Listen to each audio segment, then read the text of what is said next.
One of the most fundamental issues facing women's mental health is elephant in the room, that you can't talk to them the same as men, even though they want to act the same.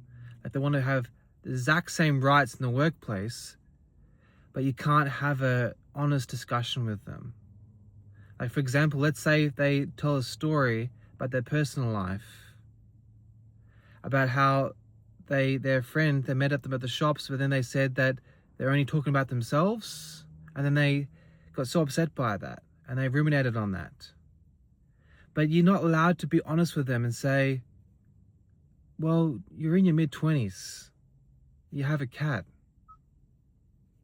Your ancestors, they would have had kids by now. And you're a lesbian. You're a victim of propaganda. You're a victim of feminism. You're pouring your maternal instinct into your friends and your cat. Your friend doesn't want that.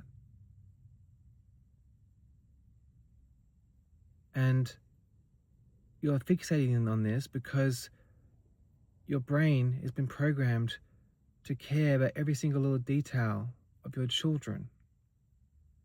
And now those maternal instincts have been killed by Hollywood. You are a victim of Hollywood and the media industry in general, music, the entire psyop, to eugenically cleanse the world of the white race. You may think your thoughts are your own. You may think you can dress up in a certain way and that's your idea. You're just falling into the trap. It's like goths or emos, like, I want to be individual, so I'm going to get black pants and spikes. I'm going to dye my hair blue because I'm so individual. I'm going to do the exact same things as every single other person, being individualist. So it's sad to see, but you can't say that to people. You can't say, look, you're a victim of feminism. That's why you're miserable. It's because you have all this love to give, but your friends don't want your love. They want love from their husband, from their kids and their family. Friendship is a psyop. It's good to have friends, but you're supposed to bond over an activity, like you're going to a dance class together, or you're discussing tips on stocks, or like health tips or family tips. You go horse riding together. You're doing yoga class, not just catch up and just talk for the sake of it, just over alcohol or coffee. And not to mention as well, a lot of people,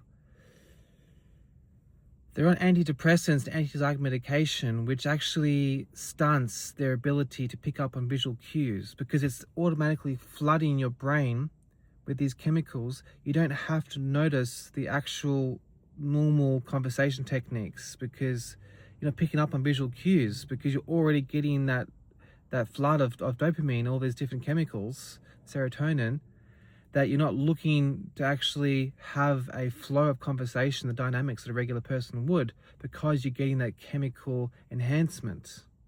And that's also another victim of feminism. You think, oh, you're so independent, but then you're reliant on these chemicals made by a man to give you pleasure.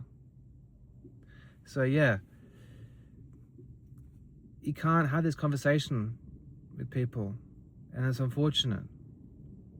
And obviously I wouldn't even say that, but you can't even be real. Like I say, like I hear a lot of women tell stories to each other, and they're like always just confirming that their person is right. They're never like being devil's advocate. They're never being, is there two sides to the story? They're not mentioning that. They're always like, oh, you go girl, you're right. Yeah, fuck that other person. You're right every single time. Everyone else sucks. You're perfect. Don't ever change. And that's not what friends do. Friends confront one another. They tell the truth. They say, look, I'm really sorry that you went through that, but let's have a look at it from their perspective, shall we? Takes two to tango. Even a broken clock is right twice a day.